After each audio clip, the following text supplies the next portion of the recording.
এই পরিবারের ঘাড়ে পাহাড় সমান ঋণ। পাওনাদাররা রোজ তাদের খুব বিশ্রীভাবে অপমান করে। এমন কষ্টে পুরো পরিবার যখন দিশেহারা, তখন তাদের বাড়িতে আশ্রয় নেয় এক অজানা অতিথি।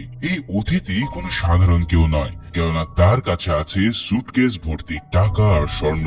তো এমন সুযোগ বুঝে পরিবারটা লোকের সাথে এমনই এক গেম খেলে যা রীতিমতো তোমাকে ট্রমায় ফেলে দেবে। আর সেই পুরো থ্রিল জানাতে হাজির হয়ে গেলাম আনাগানাগা ও অতিথি মুভির এক্সপ্লেনেশন নিয়ে। তো চলো একটা লাইক ঠুকে দিয়ে শুরু করা যাক আজকের ভিডিও। মুভির শুরুতে আমরা দেখতে পাই দাও দাও করে একটা ঘর জ্বলছে। ব্যাকগ্রাউন্ডে ভেসে আসে এক গভীর ফিলোসফিক্যাল ভয়েস ওভার, যেখানে বলা হয় আদিম যুগে মানুষ আগুন জ্বালিয়ে নিজেদের ক্ষুধা মিটিয়েছিল ঠিকই, কিন্তু মানুষের ভেতরের কামনা, বাসনা আর লোভের যে আগুন, সেটা তাকে ভেতর থেকে পুড়িয়ে ছাই করে দেয়। যখন মানুষের ইচ্ছেগুলো সীমার বাইরে চলে যায়, তখন সেটা লোভে পরিণত হয়। ফলে এই লোভ তাকে ধ্বংসের একবারে শেষ প্রান্তে নিয়ে দাঁড় করায়। এরপরে সিন শিফট হলে আমরা একটা গ্রামের মন্দির দেখতে পাই। সেখানে একজন পণ্ডিত গ্রামের মানুষদের ইচ্ছে এবং লোভ কন্ট্রোল করার ব্যাপারে জ্ঞান দিচ্ছেন, কিন্তু তার সে কথার দিকে মল্লী নামের একটা মেয়ের বিন্দু মাত্র মনোযোগ নেই। সে রীতিমতো ঘুমোচ্ছে। এই মল্লী হচ্ছে আমাদের গল্পের প্রধান চরিত্র। তার মা অন্নপূর্ণা তাকে ডেকে পণ্ডিতের কথা মন দিয়ে শুনতে বলে, কিন্তু মল্লীর সাফ কথা, এই পণ্ডিতই তো টাকার জন্য বকবক করছে, টাকা না দিলে সে কিচ্ছুই করতো না। আসলে মল্লীর এই কথার পিছনে আছে তার চরম ফ্রাস্ট্রেশন এবং তীব্র দারিদ্রতা। সমাজ আর নীতি কথায় যাদের পেটে ভাত জোটে না, তাদের কাছে এই জ্ঞান ফালতু মনে হয় স্বাভাবিক। যাই হোক, মন্দির থেকে মা মেয়ে মিলে পায়ে হেঁটে তাদের জরাজীর্ণ বাড়ির দিকে রওনা হয়। রাস্তাটা বেশ লম্বা, প্রায় 3 মাইলের পথ। হাঁটতে হাঁটতে মল্লী রাস্তার পাশ থেকে একটা ফুল ছিঁড়ে নেয়। সে আক্ষেপ করে বলে, ইস, জীবনের সবকিছু যদি এত সহজে পাওয়া যেত। এই কথা বললে তার ভেতরে জমে থাকা রাগ আর কষ্টগুলো এবার অন্য রূপ নিতে শুরু করে। সে বলতে থাকে তার বান্ধবীদের সবার বিয়ে হয়ে গেছে, 3-4টা করে বাচ্চাও আছে, অথচ মল্লীর কপাল এতটাই খারাপ যে অভাবের কারণে তার এখনো বিয়েই হয়নি। সে তার মাকে সরাসরি বলে যে এই দরিদ্র সংসারে একজন মাতাল বাবার সাথে থাকতে তার একদমই দম বন্ধ লাগে। অন্নপূর্ণা মেয়েকে সান্ত্বনা দেওয়ার চেষ্টা করে, বলে ভাগ্যে থাকলে ঠিকই সব সময় মতো হবে। কিন্তু মল্লীর ভিতরে তো রীতিমতো একটা আগুন জ্বলছে। সে ভাগ্যের আশায় বসে থাকতে একদমই রাজি নয়, বরং সে নিজের নিয়তি নিজেই বদলাতে চায়। মেয়েটার কথা শুনলে তোমারও মনে হবে যে অভাব আসলে মানুষকে কতটা ডিসপারেট করে তোলে। তো অনেক রাত করে তারা অবশেষে নিজের সেই জরাজীর্ণ বাড়িতে পৌঁছায়। কিন্তু ঠিক তখনই বাড়ির বাইরে একটা গাড়ির শব্দ শোনা যায়। রাজু নামের এক লোক তার প্রেগনেন্ট মেয়ে সারাসুকে নিয়ে এখানে এসেছে। আসলে অন্নপূর্ণার মল্লী গ্রামের ডেলিভারির কাজ করে। সারাসুর অবস্থা খুব খারাপ, ব্যথায় সে রীতিমতো চিৎকার করছে। ওই প্রেগনেন্ট মেয়েটার কষ্ট এমন পর্যায়ে পৌঁছে যায় যে সেই দৃশ্য ভাষায় প্রকাশ করা সম্ভব নয়। এদিকে ঘরের এক কোণে পড়ে আছে মল্লীর বাবা সুবাইয়া। সে একজন চরম পর্যায়ের মাতাল। তারা যখন প্রেগনেন্ট মেয়েটার ডেলিভারি নিয়ে রীতিমতো যুদ্ধ করছে, তখন সুবাইয়া নেশার ঘরে আজেবাজে বকতে থাকে। এই সব শুনে মল্লী রেগে গিয়ে তার বাবাকে চুপ করতে বলে। ইতিমধ্যে অনেক চেষ্টার পর অন্নপূর্ণা সফলভাবে বাচ্চাটার ডেলিভারি করায়। সারসু একটা ফুটফুটে ছেলে সন্তানের জন্ম দিয়েছে। বাচ্চাটাকে নিজের কোলে নিয়ে অন্নপূর্ণার চোখে মুখে এক অদ্ভুত কষ্ট এবং তৃপ্তি ফুটে ওঠে। নবজাতককে ঘুম পাড়ানোর জন্য সে গভীর আবেগে একটা গান গাইতে শুরু করে, কেননা এই গানের আড়ালে অন্নপূর্ণার মনের ভিতরে চলছিল আর এক যুদ্ধ। সে নিজের মনেই ভাবতে থাকে কবে তার মেয়ের বিয়ে হবে, আর কবে এমন একটা ফুটফুটে নাতি তার কোলে আসবে। আসলে নিজের চোখের সামনে অন্য সুখ দেখে ওই অভাগী মা ভেতর থেকে ভেঙে পড়ে। কিন্তু কে জানতো এই হতাশায় মোড়ানো অভাবের সংসারে খুব জলদি এমন একটা ঘটনা ঘটতে যাচ্ছে যা তাদের পুরো পৃথিবীটাকে এক রাতের মধ্যে নরক বানিয়ে দেবে। কেননা পরের দিন সকালে তাদের বাড়িতে এমন একজনের এন্ট্রি হবে যে তাদের ভাগ্যের চাকা ঘুরিয়ে দিতে চলেছে। কিন্তু প্রশ্ন হচ্ছে সেই অজানা লোকটা কে? পরের দিন সকাল, নদীর ধারের পরিবেশ অদ্ভুত শান্ত। সেখানে কনাপ্পা নামের একজন অন্ধ বাঁশিওয়ালা আপন মনে খুব সুন্দর একটা সুর বাজাচ্ছিল। হাঁটতে হাঁটতে হঠাৎ তার পায়ে কারো ফেলে রাখা জামা কাপড় আটকে যায়। লোকটা অন্ধ হলেও তার সেন্স বেশ প্রখর। নদীর পাড়ে এভাবে কাপড় পরে থাকতে দেখে সে বুঝতে পারে হয়তো কেউ পানিতে ডুবে গেছে। তাই সে রীতিমতো চিৎকার করতে থাকে। কিন্তু ঠিক তখনই নদী থেকে ডুব দিয়ে উঠে আসে এক অজানা যুবক। তার নাম শ্রীনিবাস। কনাপ্পার সাথে আলাপে সে জানায় যে সে একজন ট্রাভেলিং আর্টিস্ট। তার কাছে নাকি প্রচুর জমানোর সম্পদ আছে। এই অগাধ টাকা নিয়ে সে শুধু দুনিয়া ঘুরে দেখতে চায়। একটা অচেনা অল্প বয়সী ছেলে, হাতে লাখ লাখ টাকা, আর সে একা একা অজানার উদ্দেশ্যে ঘুরে বেড়াচ্ছে। এই সিনটা দেখে তোমারও মনে হয়তো খটকা লাগবে যে ছেলেটার আসল মোটিভ কি হতে পারে। তো সিন শিফট হলে আমরা আবারও সুবাইয়ার বাড়িতে ফিরে যাই। তাদের চরম অভাবের সংসারের সকালটা শুরু হয় আরেকটা নতুন বিরক্তি নিয়ে। সেই জরাজীর্ণ বাড়ির সামনে এক বয়স্ক ভিখারি এসে হাজির হয়। সে মূলত মানুষের ভবিষ্যৎ বলে বেড়াতো। ভিখারিটা সুবাইয়া আর অন্নপূর্ণাকে দেখে এবার একটা অদ্ভুত ভবিষ্যৎবাণী করে বসে। সে বেশ জোরালো গলায় বলে যে স্বয়ং লক্ষ্মী দেবী নাকি আজ তাদের বাড়িতে প্রবেশ করতে যাচ্ছে। তাদের ঘরে আজ হবে টাকার বৃষ্টি, কিন্তু এই সম্পদ তাদের সামলে রাখতে হবে, নইলে চরম বিপদ আসন্ন। লোকটার এই কথাগুলো শুনে সুবাইয়া তো রীতিমতো থ বনে যায়। কারণ যাদের ঘরে দুবেলা ঠিক মতো ভাত জোটে না, তাদের কাছে লক্ষ্মী আসার কথাটা রীতিমতো হাস্যকর। তাই তারা লোকটাকে পাত্তা না দিয়ে তাড়িয়ে দেওয়ার চেষ্টা করে। তবে ঘরের ভিতর থেকে এই কথাগুলো মল্লির কানেও পৌঁছায়। সে রেগে মেগে বাইরে বেরিয়ে আসে। মেয়েটার মেজাজ এতটাই খারাপ যে সে সরাসরি ওই অসহায় ভিখারিটাকে একটা হুমকি দিয়ে বলে যে আর একটা বেশি কথা বললে সে লোকটা জিভ কেটে তার পোষা কুকুরকে খাইয়ে দেবে। কারণ সপ্তাহে একদিন তার কুকুর মাংস খায়। মানে কি আর বলবো, অভাব আর হতাশা তাকে ভেতর থেকে এতটাই রুক্ষ আর পাষাণ করে তুলেছে যে তার মধ্যে দয়া মায়া বলে আর অবশিষ্ট কিছু নেই। যার ফলে ভিখারিটা ভয় পেয়ে নিজের প্রাণ বাঁচাতে সেখান থেকে চলে যেতে বাধ্য হয়। তবে ঠিক এর পরপরই সেখানে এন্ট্রি নেয় আমাদের গল্পে সে মিস্টেরিয়াস ক্যারেক্টার শ্রীনিবাস। ওই রোদে পোড়া ভর দুপুরে সে প্রচন্ড তৃষ্ণা নিয়ে তাদের কাছে একটু পানি খেতে চায়। অন্নপূর্ণা এখানে দেখতে পায় ছেলেটার চেহারায় যেন কেমন একটা অদ্ভুত মায়া কাজ করছে।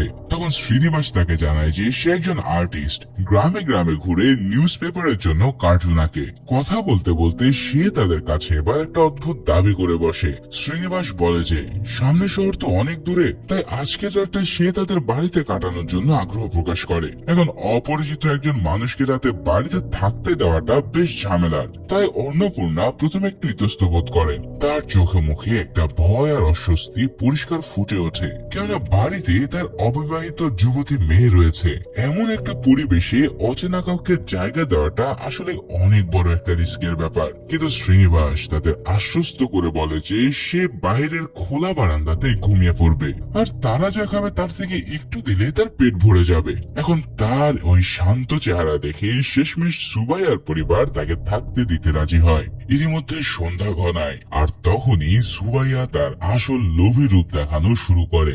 সে ইচ্ছে করে শ্রীনিবাসকে চা খাওয়ার অফার করে বসে। আসলে লোকটা এতই ধূর্ত ছিল যে সে মূলত নিজের চায়ের নেশা মেটানোর জন্যই অতিথিকে টোপ হিসেবে ব্যবহার করতে চাইছিল।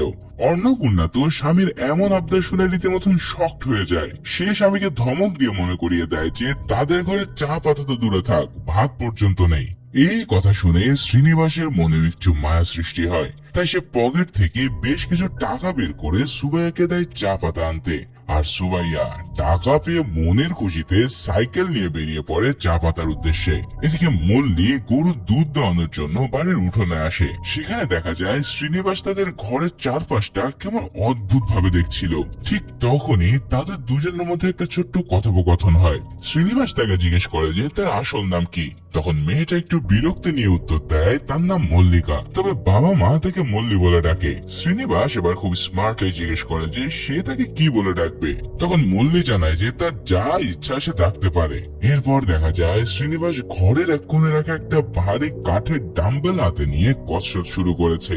আর এই দৃশ্য দেখে মল্লি বেশ অবাক চোখে তার দিকে তাকিয়ে থাকে। তার চোখে মুখে একটা গভীর সন্দেহ আর এক ধরনের মাদকতা কাজ করছিল। সে নিজের মনে ভাবছিল যে শহরের এই ফিটফাট ছেলেটা আসলে কে, এছাড়াও তার কাছে থাকা ওই সুটকেসের মধ্যে কি আছে। আর কেনই বা সে তাদের মতন একটা গরিব বাড়িতে হুট করে আশ্রয় নিল।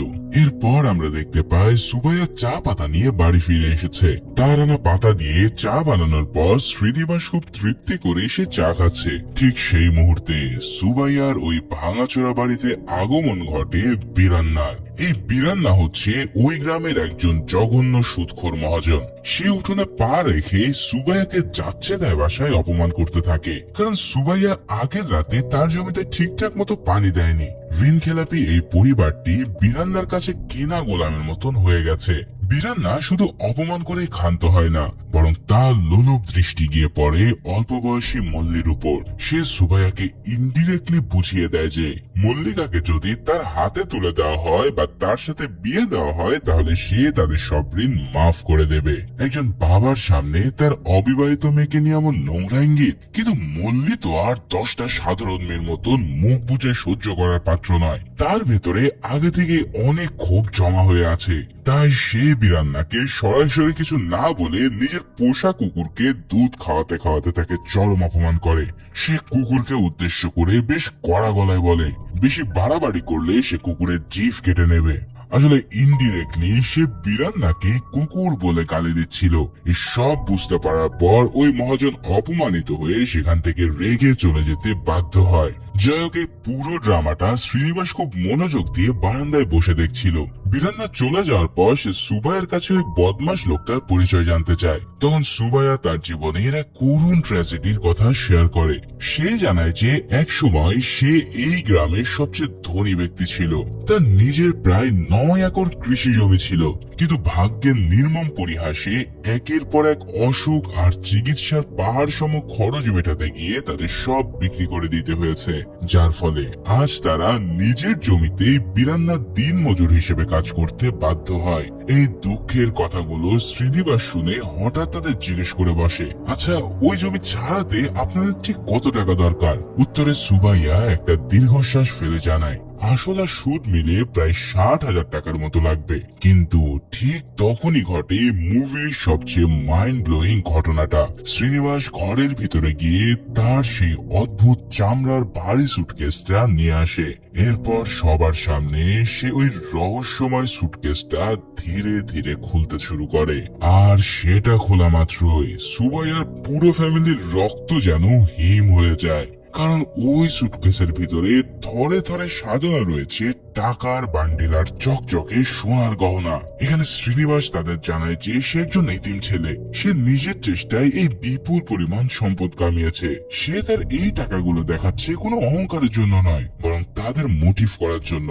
সে বোঝাতে চায় যে মানুষ চেষ্টা করলে যে কোনো কিছু অর্জন করতে পারে। কিন্তু এই অভাবী আর ঋণে জর্জরিত পরিবারটার কাছে শ্রীনিবাসের এই ফিলোসফি কোনোই কাজে আসে না, কারণ চোখের সামনে এত এত টাকা আর স্বর্ণ দেখে তাদের ভিতরে সুপ্ত লোভটা ধীরে ধীরে মাথা চাড়া দিয়ে উঠতে শুরু করে।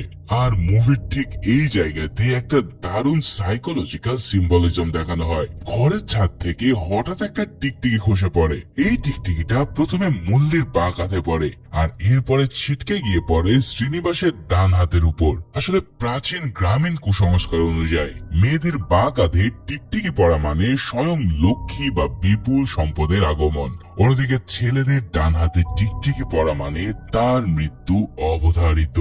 এই ছোট্ট ডিটেইলিংটা গল্পের থ্রিলিং ভাইবকে একবারে ধাক্কা দিয়ে বহু গুণে বাড়িয়ে দেয়। অন্নপূর্ণা এই অপায়া ঘটনা কাটাতে দ্রুত তাদের দুজনকে নদীতে গোসল সেরে আসতে বলে। তাই তো মল্লি যখন নদীর ঘাটে গোসল করতে যায় তখন তার চোখের সামনে শুধু ওই চকচকে সোনার গয়নাগুলোই ভাসতে থাকে। নদীর ঠান্ডা পানি তার শরীর ছুঁয়ে গেলেও মেয়েটার মনের ভেতরে সম্পদের এক তীব্র আগুন জ্বলছিল। তার পুরো পৃথিবী যেন ওই এক সুটকেসের টাকার মধ্যে আটকে গেছে। সে কল্পনায় দেখতে থাকে যে ওই সোনার গহনাগুলো পরলে তাকে কতটা সুন্দর লাগবে। এছাড়াও বীরান্নার মতন এক নোংরা বুড়োর বিছানায় যাওয়ার চেয়ে এই অপরিচিত অতিথির কাছ থেকে টাকাগুলো হাতিয়ে নেওয়ায় তার একমাত্র মুক্তির পথ বলে মনে হতে থাকে। মানে অভাব আর ফ্রাস্ট্রেশন কিভাবে একটা সাধারণ মেয়েকেও ক্রিমিনাল মাইন্ডের দিকে ঠেলে দেয় তা তো ঠিকই বোঝা যাচ্ছে। এবার গোসল সেরে মল্লি বাড়িতে ফিরে আসে। তার মনের ভেতরে এখনো সম্পদের লোভ রীতিমতো টগবগিয়ে ফুটছে। বাড়িতে তখন তার বাবা মা কেউই নেই। এই সুযোগ কাজে লাগিয়ে শ্রীনিবাসের সে কাছাকাছি যাওয়ার চেষ্টা করে। তার জমানো গয়নাগুলো অন্তত একবার পরে দেখার জন্য মেয়েটা রীতিমতো ডিসপারেট হয়ে যায়। সে ইচ্ছে করে তার শাড়ি উঁচিয়ে ওই অতিথিকে কামনায় ফেলতে চায়। মল্লি এমন ভাব করে যেন তার পায়ে কাটা ফুটেছে, আর এই বলে সে শ্রীনিবাসের সাথে ফিজিক্যাল হওয়ার মনোবাসনা প্রকাশ করে। কিন্তু এমন দৃশ্য দেখে শ্রীনিবাস প্রচন্ড রেগে গিয়ে তাকে রীতিমতো চর মারতে গিয়েও হাত থামিয়ে নেয়। সে জানায় যে তার টাকা পয়সার প্রয়োজন হলে সেটা সে নিতে পারে, কিন্তু এমন কাজ যেন সে দ্বিতীয়বার আর না করে। এখন নিজের চোখের সামনে এমন অপমানিত হয়ে মল্লির ভিতরে একদম আগুন জ্বলে ওঠে। সে নিজেকে ডিফেন্ড করার চেষ্টা করলেও তার আসল উদ্দেশ্য তো আমরা সবাই বুঝতে পেরে গেছি। ইতিমধ্যে সন্ধ্যা নেমে আসে। সুবাইয়া তার দৈনন্দিন অভ্যাস মতন মদ খাওয়ার জন্য বাড়ি থেকে বেরিয়ে যায়। ফলে ওই জরাজীর্ণ বাড়িতে তখন শুধু মা আর মেয়ে। তারা রাতের খাবার রান্না করতে বসে। আর ঠিক এখানেই শুরু হয় এই মুভির অন্যতম ডার্ক আর সাইকোলজিক্যাল একটা কনভারসেশন। মল্লি তার মাকে সরাসরি বলে যে এই অচেনা লোকটার সুটকেস ভর্তি টাকাগুলো যদি তাদের হয়ে যায় তাহলে তাদের পরিবারের সব অভাব চিরতরে ঘুচে যাবে। অন্নপূর্ণা প্রথমে এই ভয়ঙ্কর কথায় তীব্র আপত্তি জানায়। সে একজন সাধারণ গ্রাম্য নারী, তাই এমন পৈশাচিক অপরাধের কথা সে কল্পনা করতে পারে না। কিন্তু মল্লি তখন তার জীবনের সবচেয়ে বড় ট্রমার কার্ডটা প্লে করে। সে তার মাকে ইমোশনালি ব্ল্যাকমেল করে বলে, যদি এটা না করতে পারো তাহলে আমাকে সেই সুদখোর বিরান্নার বিছানায় গিয়ে নিজেকে বিলিয়ে যেতে দাও। এই কথাটা অন্নপূর্ণার বুকে যেন হাতুড়ির মতো আঘাত করে। নিজের প্রাণপ্রিয় মেয়ের এমন ভবিষ্যৎ কোনো মায়ের পক্ষে মেনে নেওয়া সম্ভব নয়। তাই তো মেয়ের মুখে এমন কথা শুনে ওই হতদরিদ্র মায়ের ভিতর থেকে যেন মাতৃত্বের বিবেক আস্তে আস্তে মরে যেতে থাকে। সে বুঝতে পারে এই অভিশপ্ত দারিদ্রতার হাত থেকে বাঁচতে হলে তাদের চরম কোনো পথ বেছে নিতে হবে। তাই শ্রীনিবাসকে বাঁচিয়ে রাখার আর কোনো প্রশ্ন আসে না, কারণ এই অতিথি এখন তাদের সামনে একমাত্র সুযোগ। সব কথা চিন্তা করে অন্নপূর্ণা শেষ পর্যন্ত খুনের সিদ্ধান্তে রাজি হয়। তবে সে নিজের হাতে রক্ত মাখাতে চায় না। ফলে তারা সিদ্ধান্ত নেয় যে রাতের খাবারের জন্য যে চিকেন কারি রান্না হচ্ছে সেটার মধ্যে তারা নীরবে বিষ মিশিয়ে দেবে। সেই প্ল্যান অনুসারে জঙ্গল থেকে তুলে আনা হয় এক মারাত্মক বিষাক্ত গাছ, আর তার পাতার রস ওই মাংসের তরকারিতে মেশানো হয় খুব সাবধানে। আর এভাবে শুরু হয় তাদের হত্যা করার আসল প্ল্যানিং। হায় রে, অভাব মানুষকে কতটা নিচে নামাতে পারে। একটু আগে যে মানুষটার সাথে তারা হেসে কথা বলছিল, এখন সেই মানুষটাকে তারা ঠান্ডা মাথায় খুন করতে চলেছে। যাক, তারা যখন উঠোনে বসে মুরগি কাটছিল তখন শ্রীনিবাস এসে সেখানে দাঁড়ায়। সে জীবন আর মৃত্যু নিয়ে কিছু ফিলোসফিক্যাল কথা বলতে শুরু করে। সে বলে, নিজেদের ক্ষুধা মেটানোর জন্য একটা নিরীহ প্রাণীকে মারা কতটা ঠিক? এই প্রশ্নটা শুনে অন্নপূর্ণা আর মল্লিক তো রীতিমতো হার্টবিট বন্ধ হওয়ার উপক্রম। কারণ তারা তো শুধু মুরগি নয়, বরং একটু পরে এই লোকটাকে দুনিয়া থেকে সরিয়ে দিতে যাচ্ছে। শ্রীনিবাসের এই কথার আড়ালে যে কি চরম সত্য লুকিয়ে আছে সেটা হয়তো তুমি বুঝতে পারছো। ওই নির্দোষ অতিথি তো জানেই না যে মাংসটা সে তৃপ্তি করে খাওয়ার অপেক্ষায় আছে সেটাই তার জীবনের শেষ খাবার। তো শ্রীনিবাস খাবার খাওয়ার জন্য প্রস্তুতি নিতে থাকে। তার হাত ধোয়ার জন্য সে ঘরের ভিতরে যায়। এদিকে উঠোনের রান্না একদম শেষ। বিষ মিশানো ওই ভয়ঙ্কর চিকেন কারি এখন সার্ভ করার জন্য পুরোপুরি প্রস্তুত। মা আর মেয়ের চোখে মুখে এক অদ্ভুত মিশ্র প্রতিক্রিয়া। একদিকে অভাব থেকে মুক্তির আনন্দ, আর অন্যদিকে একটা খুন করার ভয়াবহ টেনশন। আর এই সব কিছুর মাঝে তাদের পুরো পৃথিবীটা যেন ওই এক বাটি মাংসের উপরে নির্ভর করছে। কিন্তু প্রশ্ন হচ্ছে, এই এক্সিকিউশন কি আসলে কোনো সাধারণ ঘটনা? এত সহজে কি তারা ওই অতিথিকে বিষ খাইয়ে মেরে ফেলতে পারবে, নাকি নিয়তি তাদের জন্য আরো ভয়ঙ্কর কোনো ডেড এন্ড সাজিয়ে রেখেছে? এবার রাতের অন্ধকার ঘনিয়ে শ্রীনিবাস যখন খেতেই বসবে, ঠিক তখনই বাড়ির উঠানে এন্ট্রি নেয় দুজন পুলিশ। তারা মূলত এই গ্রামে একজন চোরকে খুঁজতে এসে পড়েছে। এখন হঠাৎ পুলিশ দেখে অন্নপূর্ণার মল্লিক তো পুরো দুনিয়া কেঁপে ওঠে, কারণ সে ভাবে যে হয়তো শ্রীনিবাস সব জেনে গেছে। তারপরেও সে শ্রীনিবাসের কাছে গিয়ে দ্রুত ঘরের ভিতরে লুকিয়ে থাকতে বলে, কেননা তাদের বাড়িতে যদি এমন এক অচেনা যুবককে পুলিশ দেখে তাহলে তার মেয়ের ইজ্জত নিয়ে পুরো গ্রামে দুর্নাম রটবে। আর এর জন্য সে অনেক আকুতি করে তাকে কিছুক্ষণের জন্য লুকিয়ে থাকতে বলে। এই সব শুনে শ্রীনিবাস কিছু না মনে করে বলে যে যতক্ষণ প্রয়োজন সে এখানেই থাকবে, তারা যেন কোনো টেনশন না করে। আর এদিকে পুলিশ চলে যাওয়ার সময় তাদের নাকে এসে লাগে ওই মাংসের সুবাস। এমন লোভনীয় রান্না তারা বেশ হাতছাড়া করতে চায় না, কিন্তু তারা কি আর জানতো যে এই খাবারে লুকিয়ে আছে ভয়ঙ্কর বিষ। এই চাওয়া শুনে তো মল্লির একদম আটকে ওঠে। শেষ পর্যন্ত কি তারা পুলিশ হত্যার কেসে ফেসে যেতে চলেছে? কিন্তু এই মুহূর্তে পুলিশকে না করার কোনো উপায় নেই, তা না হলে পুলিশ সন্দেহ করে তাদের সবাইকে আরো বড় বিপদে ফেলবে। তাই বাধ্য হয়ে মল্লির মা শ্রীনিবাসের জন্য রাখা সেই বিষ মেশানো প্লেটারটা তাদের দিকে আগিয়ে দিতে বাধ্য হয়। কিন্তু পুলিশরা যখনই খাবারটা খেতে যাচ্ছিল ঠিক তখনই অন্নপূর্ণা কোনোভাবে চাইছিল না যে পুলিশ খুনের দায় সে নিজের ঘাড়ে নেই। ফলে চরম রিয়াকশন দেখিয়ে সে খুব চালাকি করে প্লেটটা ছিনিয়ে নেয় এবং বাহানা দেয় যে এটা এঁটো প্লেট। এরপর নতুন প্লেট আনার তাড়াহুড়োর এক পর্যায়ে অন্নপূর্ণার হাত থেকে ফসকে ওই বিষাক্ত খাবারের প্লেটারটা মাটিতে পড়ে যায়। আর মল্লি দ্রুত তাদেরকে নতুন একটা প্লেটে খাবার পরিবেশন করে। এরপর পুলিশরা যখন খাবার খাচ্ছিল তখন দেখা যায় তাদের পোষা কুকুরটা সেই পড়ে থাকা খাবারগুলো চেটে খাচ্ছে। এই দৃশ্য দেখে তো মল্লির ভেতরটা পুরো ভেঙে যেতে থাকে। সে দ্রুতই কুকুরটাকে তাড়িয়ে দিতে চায়, আর পুলিশ এটা দেখে বলে, আরে খাক না, খাবার তো মাটিতেই পড়ে গেছে। ও খেয়ে নিজের প্রাণ জোড়াক। কিন্তু এই কথায় মল্লির মনটা যেন পুরো ভেঙে খান খান হয়ে যায়, কেননা সে তো জানে এর পিছনের আসল রহস্য কি। যাও খাবার শেষ করে পুলিশরা যখন বিদায় নেবে ঠিক তখনই ঘটে মর্মান্তিক ঘটনা। মাটিতে পড়ে থাকা ওই বিষাক্ত মাংস খেয়ে মল্লির প্রাণের চেয়েও প্রিয় পোষা কুকুরটা রীতিমতো ছটফট করে মারা গেছে।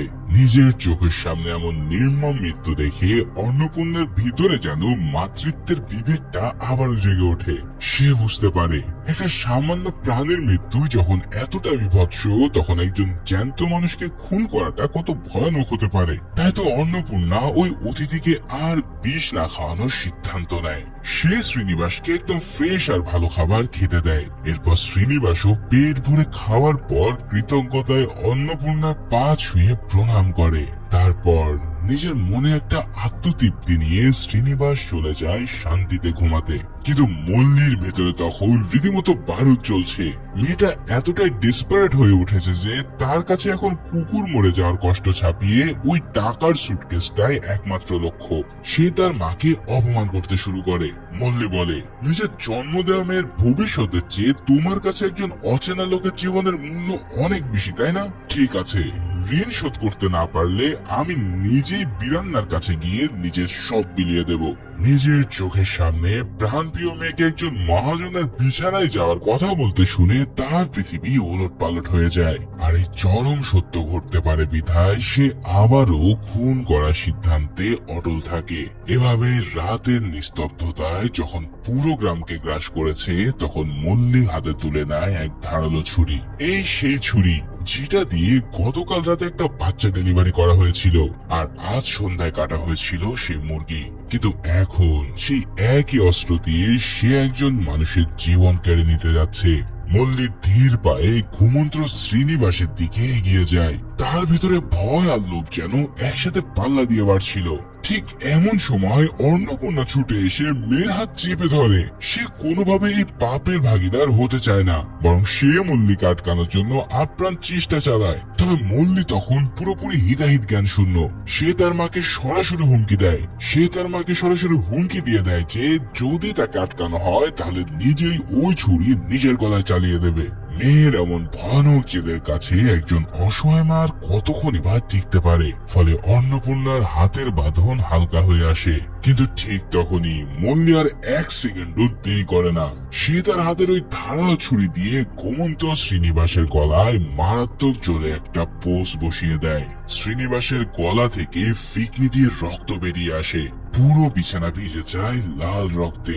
নিজের চোখের সামনে এমন নিষ্ঠুর হত্যাকাণ্ড দেখে অন্নপূর্ণা ভয়ে আর্তনাদ করে ওঠে, আর সেই আর্তনাদ রাতের অন্ধকার চিরে পৌঁছে যায় বহুদূর। কিন্তু প্রশ্ন হচ্ছে, এই খুনের পর তারা কি আদৌ ওই টাকা নিয়ে পালাতে পারবে, কিংবা সুবাইয়া যখন বাড়ি ফিরবে তখন সে কি রিয়াকশন দেবে? এবার সিন শিফট হয় গ্রামের ওই মদের দোকানে। সেখানে সুবাইয়া তখনও পাগলের মতো মদ গিলছিল, তার নেশা আজ চরম পর্যায়ে। কিন্তু ঠিক তখনই ওই দোকানদার তাকে এমন একটা ভয়ঙ্কর তথ্য জানায় যা শোনার জন্য সে মোটেও প্রস্তুত ছিল না।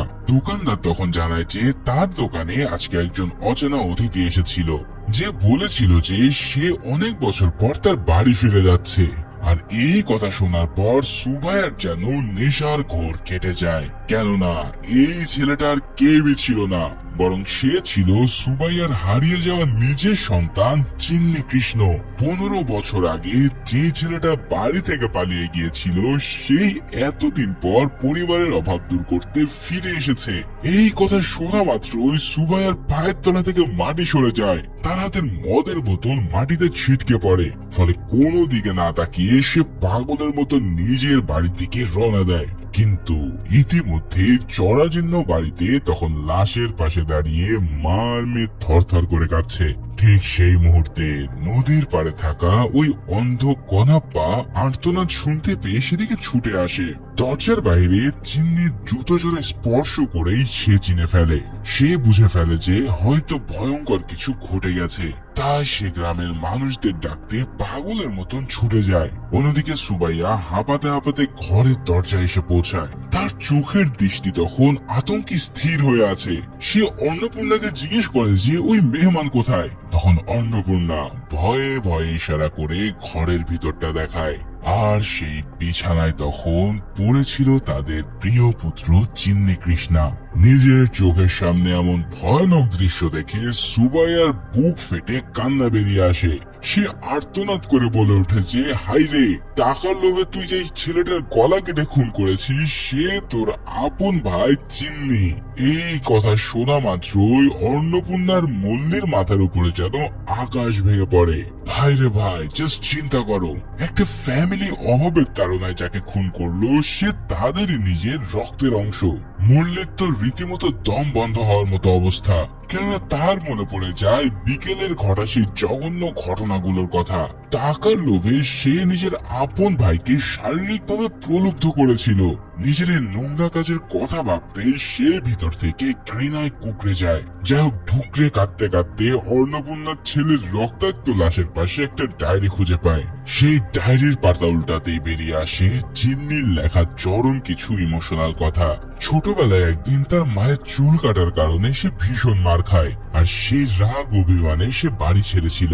কিন্তু আজ সে এত বছর পর নিজের পরিবারের কাছে ফিরে এসেছে। কিন্তু তার খুব ইচ্ছে করেছিল এই ফিরে আসার পর তার বাবা মাকে জড়িয়ে ধরে কাঁদতে, আর নিজের পরিচয়টা গোপন রেখে সবাইকে একটা সারপ্রাইজ দিতে। কিন্তু ভাগ্যের কি নির্মম পরিহাস, সে যখন দেখতে পায় যে তার নিজের বোন টাকার জন্য তাকে ভুল নজরে দেখছে, তখন তার পুরো পৃথিবী ওলট পালট হয়ে যায়। সে চাইলে হয়তো তখনই সত্যটা বলে দিতে পারত, কিন্তু শ্রীনিবাস ভাবে যে যদি মল্লি জানতে পারে যে সে নিজের ভাইয়ের দিকে খারাপ নজর দিয়েছে, তখন সে সারা জীবন গিল ফিল করবে। আর ভাই হয়ে বোনের এই চরম অবক্ষয় সে মেনে নিতে পারেনি। তাই তো সে নিজের পরিচয় গোপন রেখে সকালবেলা চিরতরে চলে যাওয়ার সিদ্ধান্ত নিয়েছিল। আর যাওয়ার আগে তার ওই সুটকেস ভরা টাকাগুলো সে পরিবারের জন্য বিছানায় রেখে যেতে চেয়েছিল, যাতে তাদের আর কোনোদিন মানুষের কাছে হাত পাততে না হয়। ডায়েরির এই লেখাগুলো পড়ার পর ওই পরিবারের মনে যে কোন লেভেলে গিয়ে হিট হয় তা ভাষায় প্রকাশ করা কঠিন। চিন্নির নিথর দেহর দিকে মল্লি যখন হাত বাড়াতে চায়, তখন অন্নপূর্ণা তাকে ধমক দিয়ে আটকায়। তার মা কেঁদে কেঁদে বলে যে এই পবিত্র লাশ ছোঁয়ার কোনো অধিকার তাদের মতন পাপীদের নেই। মল্লি নিজেকে এই নির্মম হত্যার জন্য দায়ী করতে থাকে, কিন্তু অন্নপূর্ণা বলে যে আসল অপরাধী সে নিজেই, কারণ সেই এই অভাগা ছেলেটাকে গর্ভে ধারণ করেছিল। ফলে এক অদ্ভুত শূন্যতা আর মর্মান্তিক নীরবতা তাদের সবাইকে গ্রাস করে। অন্নপূর্ণা দ্রুতই রান্নাঘরের দিকে যায় আর সেখানে রাখা ওই বিষ মেশানো তরকারি নিজ হাতে খেতে শুরু করে। মায়ের দেখা দেখি মল্লিও এবার সেই বিষ মুখে তুলে নেয় আর তাদের সাথে যোগ দেয় সুবাইয়াও। পরিবারের তিনজনই নীরবে বিষাক্ত মাংস খেয়ে মৃত্যুর কোলে ঢলে পড়ার প্রস্তুতি নিতে থাকে। আর এরপর সুবাইয়া আগুন হাতে তুলে নেয়, তারপর সে ঘরের চারিপাশে আগুন ধরিয়ে দেয়। দেখতে দেখতেই ওই জরাজীর্ণ বাড়িটা দাও দাও করে জ্বলতে থাকে।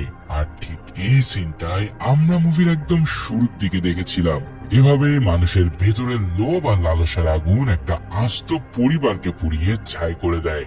আর ঠিক এমন করুণ মুহূর্ত দিয়ে শেষ হয় আজকের মুভি আনাগানাগা ও অতিথি।